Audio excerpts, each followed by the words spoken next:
அன்பிற்கினியவர்களுக்கு வணக்கம். குரல் வழி உங்களோடு இணைந்திருப்பது ஆஷா பிரைட். உங்களை தேடிக்கொண்டிருக்கும் வார்த்தைகள் உங்களுக்காக, உங்களை நோக்கி என் குரல் வழியாக. நாம் இன்று சாகித்ய அகாடமி விருது பெற்ற எழுத்தாளர் சு. வெங்கடேசன் அவர்கள் எழுதிய வீரயுக நாயகன் வேள்பாரி நாவலினுடைய 6வது பிரிவிற்குள் செல்கிறோம். சென்ற பிரிவிலே கபிலருக்கும் ஊர் பழையனுக்கும் இடையே நடந்த உரையாடல், பரம்பு நாட்டின் செல்வ செழிப்பை பார்த்து மலைத்து போய் நிற்கும் கபிலர், இந்த நிகழ்ச்சிகளை எல்லாம் பார்த்தோம். அதனுடைய தொடர்ச்சியாக இதோ 6வது பிரிவு. குடிலோட தாழ்வாரம் முழுக்க விளக்கோட வெளிச்சம் நல்லா படர்ந்திருந்தது. ஒரு பெரிய கலையத்துல கஞ்சியும் இலையில சுருட்டப்பட்ட துவையலுமா கொண்டு வரா அந்த பெண். துவையலை தொட்டு வலிக்கிறதுக்கு ஏத்த மாதிரி அந்த சுருட்டப்பட்ட இலைய விரிச்சு வச்சுக்கிட்டு கலையத்தை வாங்கி குடிக்க தொடங்குறாரு கபிலர். கஞ்சி தொண்டைக்குள்ள இறங்கும் போதே குளிர்ச்சி உடல் எங்கும் பரவுது. புளிப்பேறிய அரும் சுவையா இருந்தது அந்த கஞ்சி. சுவைத்து கொஞ்சம் கொஞ்சமா குடிக்கணும் அப்படின்னு நினைச்சுக்கிட்டு ஆள்காட்டி விரலால துவையலை எடுத்து தன்னோட நடுநாக்குல வைக்கிறாரு. விரலை நாக்குல இருந்து எடுக்கிறதுக்குள்ள அதோட காரம் உச்சந்தலைக்கு போய் முட்டுது. கண்கள் பிதுங்கின. விழுங்கிய துவையல் தொண்டையிலேயே நின்றது. விழுங்குவதா துப்புவதா அப்படின்னு யோசிக்கிறதுக்கு முன்னாடியே காரம் சுழன்று பரவி கொண்டிருந்தது. கன நேரத்துக்குள்ள முழு கலையத்தையும் வாய்க்குள்ள கொட்டி முடிச்சிட்டாரு கபிலர். மூச்சு வாங்கியது கபிலருக்கு. நாக்கு காற்றை துளாவியது. சற்றே ஆசுவாசப்பட்டார். கண் கலங்கிய கபிலரை பார்த்து வாய் பொத்தி சிரித்தாள் அவள். தலையை உலுப்பி காரத்தை கீழிறக்கிறாரு கபிலர். மறுகலையத்தை கொடுத்தாள். அணில் வால் திணை கொண்டு காய்ச்சப்பட்ட கஞ்சி, புளி பிரண்டைய வால் மிளகோடு பிசைந்து செய்யப்பட்ட துவையல் இது என்றாள் அவள். கபிலருக்கு இப்போதுதான் நிதானம் வருது. வால் மிளகு இவ்வளவு காரமாவா இருக்கும் அப்படின்னு கேட்கிறாரு கபிலர். காரத்துக்கு காரணம் துவையல் சுருட்டப்பட்டிருந்த மகர வாழை இலையோட கொழுந்து இலை தான். முதல் நாள் இரவே அதுல சுருட்டி வச்சிருவோம். நாள் போக போக அதோட காரம் கூடிக்கிட்டே போகும். இதுவே 3வது நாளா இருந்திருந்தா அப்படின்னு சொல்லி மீண்டும் வாய் பொத்தி சிரித்தாள் அந்த பெண். கபிலர் கொஞ்சம் நிதானம் அடைஞ்சு மெதுவா மறுகலையத்தை வாங்கி குடிக்கிறாரு. அவரோட கண்களோட ஓரம் கண்ணீர் பாஞ்சுக்கிட்டே இருக்கு. அவ பாத்திரக்கூடாதுன்றதுக்காக இடது பக்கமா திரும்பி தலைய வச்சுக்கிறாரு. துவையல கண்கள் பாக்குது. சாப்பிடணும்னு ஆசையாதான் இருக்குது. ஆனா விரல்கள் கிட்ட போகவே இல்லை. அங்க எரிஞ்சுகிட்டு இருந்த விளக்கோட இழுப்ப எண்ணெய் வாசனை கபிலருக்கு பிடிபடுது. ஆனா அந்த விளக்கோட வடிவம் தான் புதுமையா இருந்தது. இது எதனால செஞ்சிருப்பாங்க அப்படின்னு யோசிச்சுக்கிட்டே பழக்கத்துல துவையலை எடுத்து விரல்ல வலிச்சிடுறாரு. உடனே தான் அவருக்கு பொறி தட்டுது. தட்டன தலையை திருப்பி அவளை பார்த்தாரு. அவளோ வெடிச்சு சிரிக்கிறதுக்கு தயாரா இருக்கிறா. துவையலை எடுத்த விரலை அவளுக்கு நேர காட்டி, காரமலைன்னு இந்த மலைக்கு இதனாலதான் பேர் வந்ததான்னு கேக்குறாரு கபிலர். அதுக்கு அவ எனக்கு தெரியாது அப்படின்னு சிரிச்சுக்கிட்டே சொல்றா. ஒரு வழியா சமாளிச்சிட்டோம் அப்படின்னு மனசுக்குள்ள நினைச்சுக்கிட்டே விரலை இலையோட ஓரத்துல தேய்ச்சிட்டு மீதி கஞ்சியை குடிச்சு முடிக்கிறாரு கபிலர். கலையத்தை அவர்கிட்ட இருந்து வாங்கும் போதும் அவளோட முகத்துல இருந்த சிரிப்பு அடங்கவே இல்லை. நான் உன்கிட்ட விளக்கம் கேட்கதான் 2வது தடவை துவையலை எடுத்தேன் அப்படின்றாரு கபிலர். நான் அதுக்காக சிரிக்கல என்றாள் அந்த பெண். அப்புறம் ஏன் சிரிக்கிற? மாலையில் நான் நாவற்பழங்கள் கொண்டு வந்து கொடுத்தேன். அப்ப நீங்க முதல்ல பூநாவலையா எடுத்து சாப்பிட்டீங்க? கபிலருக்கு என்ன சொல்வது என்றே தெரியவில்லை. தான் எடுத்து தின்ற பழத்துக்கு அதுதான் பெயரான்றது கூட அவருக்கு தெரியாது. மெல்ல தலையை ஆட்டி ஆமான்னு சொல்றாரு. அவ வாய் விட்டு சிரிச்சுக்கிட்டே இலையோடு சேர்த்து துவையலை மடிச்சு எடுத்துட்டு சொல்றா, உதிரப்போக்கு நிக்காத பொம்பளைங்க தான் பூனாவலை சாப்பிடணும். பழையனும் நீலனும் மீண்டும் குடிலுக்குள் நுழைய அவ சிரிச்சுக்கிட்டே வெளியே போறா. என்ன சொல்லி சிரிச்சுட்டு போறா அப்படின்னு கேக்குறாரு பழையன். கபிலருக்கு எதை சொல்ல அப்படின்ற திகைப்பும் வியப்பும் மிரட்சியும் கலந்தவரா இருக்கிறாரு. இவகிட்ட பேச்சு கொடுத்தா மீள முடியாது, என்னையே ஏற்றிடுவானா பாத்துக்கோங்களேன். விருந்தினர்ன்றனால உங்ககிட்ட கொஞ்சம் பக்குவமா நடந்துக்கிறா என்றார் பழையன். ஆம் என்று அவளோட பக்குவத்தை ஆமோதிக்கிறத தவிர வேற வழி இல்லை நம்ம கபிலருக்கு. காட்டோட இருட்டுக்குள்ள இருந்து குளிர் காற்று வீசி கொண்டிருந்தது. விளக்கு நிலை கொள்ளாமல் ஆடிக்கிட்டே இருக்குது. மகரவாழையில தொடங்கி ரொம்ப நேரம் பழையனோடு பேசிக்கிட்டு இருந்தாரு கபிலர். நீலன் அங்கு இங்குமா போய் வந்துகிட்டே இருந்தான். பகல்ல வேட்டைக்கு போயிருந்த நாய்கள் எல்லாம் குடிலுக்கு திரும்பி வந்திருந்தது. குறைப்பொலி விடாமல் கேட்டுக்கிட்டே இருந்தது. தன்னோட கண் முன்னால கடந்து போன ஒரு நாயோட உயரத்தை ஆச்சரியமா பார்த்துக்கிட்டு இருந்த கபிலர் கிட்ட பழையன் கேக்குறாரு, பாரிய பார்த்து விட்டு எப்போது திரும்ப போகிறீர்கள்? மழைக்காலம் தொடங்குறதுக்குள்ள கீழே இறங்கணும், அதனால 1 மாசம்தான் என்னோட திட்டம். அப்படின்னா நீங்க கொற்றவை கூத்தை பார்க்க தான் வந்திருக்கீங்களா? இல்லையே, அப்படி ஒரு கூத்தை பத்தி நான் கேள்விப்பட்டது கூட இல்லை அப்படின்னு சொல்றாரு கபிலர். 4 ஆண்டுகளுக்கு ஒரு முறை நடக்கும் கூத்து இது. பரம்பு நாட்டோட உக்கிரம் ஏறிய விழா. நாடே திரண்டிருக்கும். பழமையான பாணர் கூட்டம் எந்த நாட்டுல இருந்தாலும் இந்த விழாவில் வந்து கலந்துக்குவாங்க.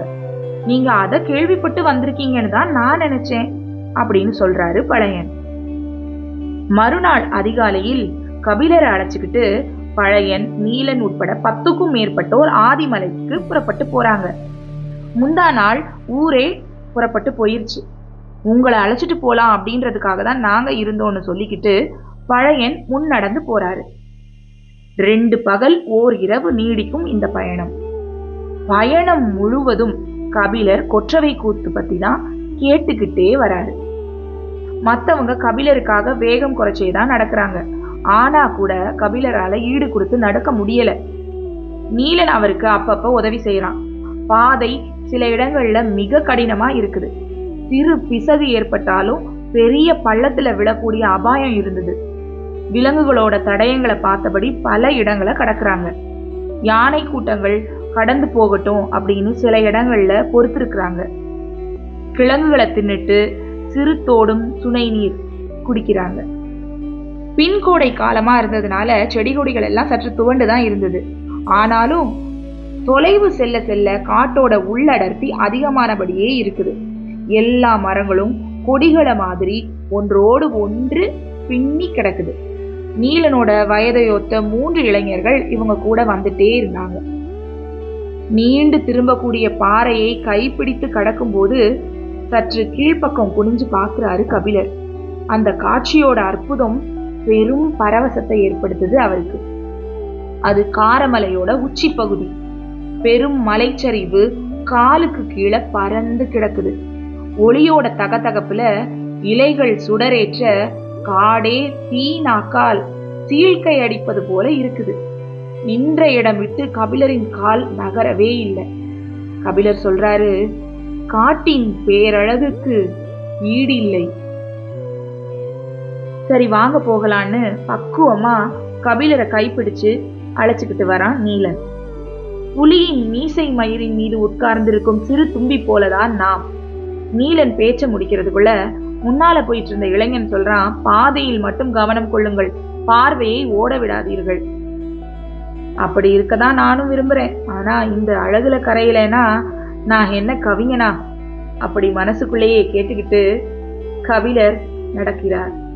உச்சியில் இருந்த குறுகலான பாறையை கடந்ததும் காரமலையின் பின்புற இறக்கத்தில் இறங்க தொடங்கினர் எல்லாரும். கபிலர் கேட்கிறாரு, பரம்பு நாட்டோட தலைநகரான எவ்வியூருக்கு போறதுக்கு எல்லா பாதைகளும் இது மாதிரிதான் ஒற்றையடி பாதையா இருக்குமா, இல்ல வண்டிகள் செல்லக்கூடிய சாலைகளும் இருக்குதா? பரம்பு நாடு 400க்கும் மேற்பட்ட ஊர்களை கொண்டது. எல்லா ஊர்ல இருந்தும் இது மாதிரி பாதைகள் இருக்கு. இது இல்லாம 8 திசை எல்லைகளுக்கும் குதிரைகள் போய் திரும்பும் பாதைகள் உண்டு. அதை காவல் வீரர்கள் மட்டும்தான் தெரிஞ்சு வச்சிருப்பாங்கன்னு சொல்லிக்கிட்டு அவன் நீலனை பார்த்தத கபிலர் கவனிக்கிறாரு. அவன் பேச்சை தொடர்றான். வண்டி சாலை ஒன்று இருக்கு. வடதிசையில் இருக்கும் எழுவனாற்றின் கரை வழியா அது காரமலைக்கு ஏறும். ஆனா மலையின் பாதி தொலைவில் இருக்கும் பள்ளத்தூர் வரைதான் அந்த சாலை இருக்கும். அதன் பிறகு இது மாதிரி ஒற்றையடி பாதை தான். கடற்கரையில இருந்து உப்பு கொண்டு வரும் உமணரின் வண்டிகள் பள்ளத்தூர் வரை வரும். அங்கு மலை உப்பை கொடுத்துட்டு மலை பொருட்களை வாங்கிட்டு உமணர் திரும்பி போவாங்க. அங்கிருந்து பரம்பு நாட்டில் இருக்கும் எல்லா ஊர்களுக்குமான உப்பை பள்ளத்தூரை சேர்ந்தவர்கள் பிரித்து கொடுத்துருவாங்க. நீலன் குறுக்கிட்டு சொல்றான், வெளியில இருந்து பரம்பு நாட்டுக்குள்ள வரும் ஒரே ஒரு பொருள் உப்பு மட்டும்தான். பேசியபடி நடந்து கொண்டிருக்கும் போது மரங்களின் மீது பறவைகள் படப்படத்து கலையிறது மாதிரி இருந்தது. ஆள் அரவத்தை கேட்டுதான் அவை இப்படி கலையுதுன்னு நினைச்சுக்கிட்டாங்க எல்லாரும். அடுத்து சில அடிகள் எடுத்து வைக்கிறதுக்குள்ள பறவைகள் கத்த தொடங்குது. 1-2 பறவைகளின் சத்தம் தான் முதல்ல கேக்குது. கொஞ்ச நேரத்துக்குள்ள மொத்த பறவைகளும் காது கிளிகிற மாதிரி கீ கீ கீன்னு கத்தி அங்கும் இங்குமா அலை மோதுது. மரக்கொப்புகள் மோதி இலைகள் சிதறி உதிர்ந்து கீழே விழுது. மேல என்ன நடக்குதுன்னு தெரியாம மரக்கொப்புகளை அண்ணாந்து பார்த்தபடி அவங்க இருந்தாங்க. கொப்புக்குள் பறவைகள் அம்பை போல காற்றை கிழித்து கொண்டு பறந்து வந்தன. பெரும் பருந்து ஒன்று இவர்களின் தலையை உரசி கொண்டு போனது. கூட்டம் மொத்தமும் என்னன்னு தெரியாம முழிச்ச போது திடீர்னு பழையன் பெரும் குரல் எடுத்து கத்தினார், காக்கா விரிச்சிடா! மொத்த கூட்டமும் கண்ணிமைக்கிற நேரத்துல சிதறி பாறைகளோட ஓரம் விழுந்து சரிஞ்சிடுறாங்க. கரும் பாறையை ஒட்டி கீழே சரிஞ்சு பாறையோட பாறையா ஒட்டிக்கிறான் நீலன். மத்தவங்க எல்லாரும் இங்கு அங்குமா இடுக்குகள்ல புதஞ்சிடுறாங்க. பாறையோட இடுக்குல இருந்த நீலன் சட்டென திரும்பி பாக்குறான். கபிலரங்க தன்னந்தனியா நின்றுட்டு இருக்காரு. அவருக்கு நடக்கிறது என்னன்னு புரியவே இல்லை. மின்னல் வேகத்துல கபிலர் மேல பாயிறான் நீலன்.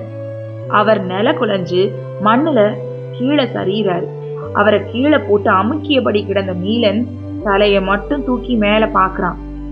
பறவைகளோட வேகம் மொத்த மரத்தையும் உலுக்கிக்கிட்டு இருக்கு.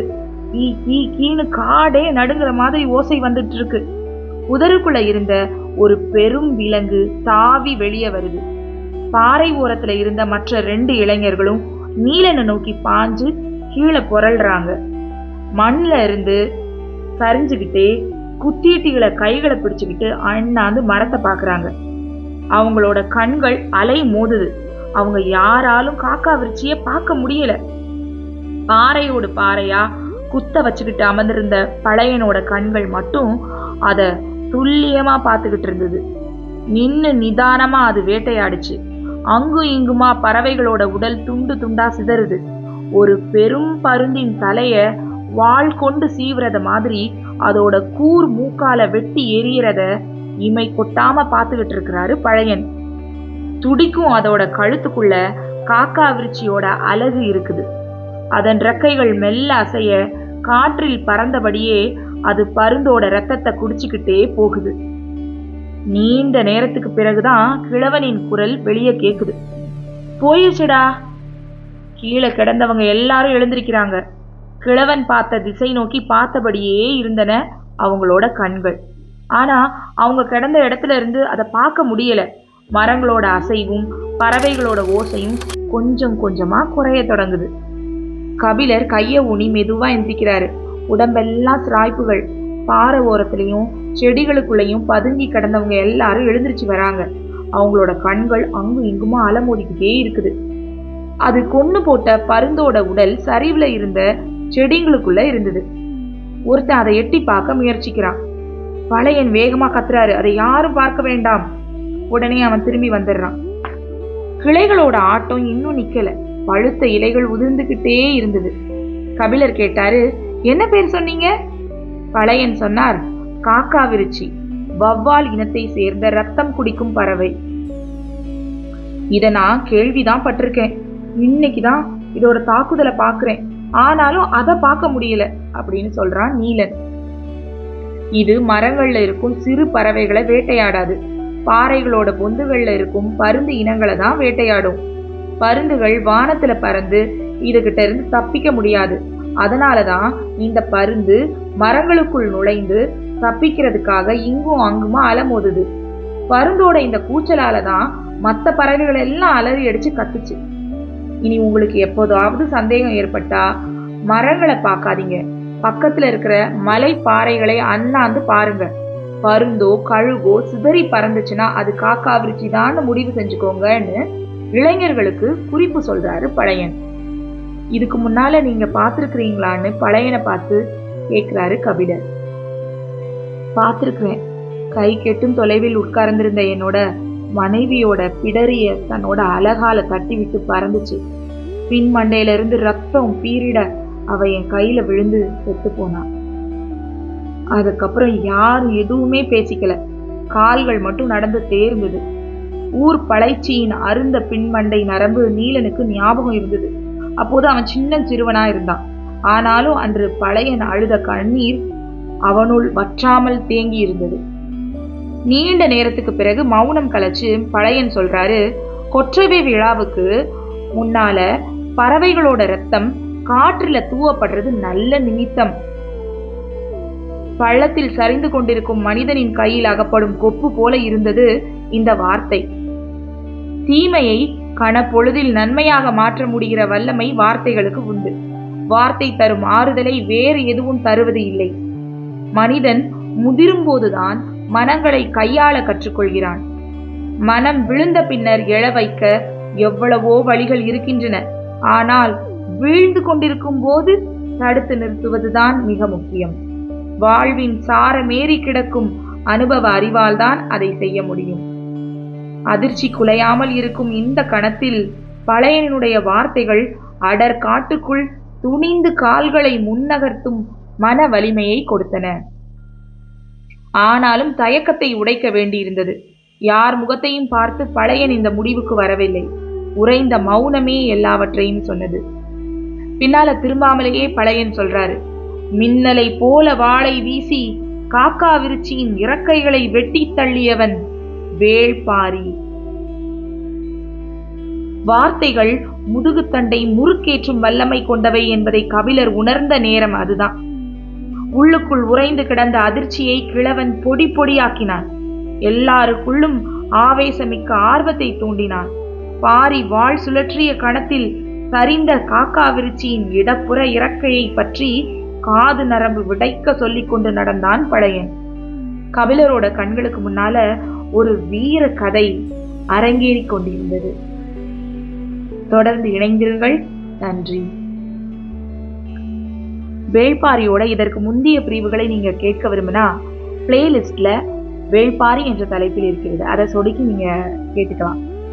என்னுடைய இந்த கதை வாசிப்பு உங்களுக்கு பிடிச்சிருந்ததுன்னா என்னோட இந்த வலையொலி பக்கத்தை சப்ஸ்கிரைப் பண்ணுங்க, லைக் பண்ணுங்க, உங்களுடைய நண்பர்களுக்கும் ஷேர் பண்ணுங்க.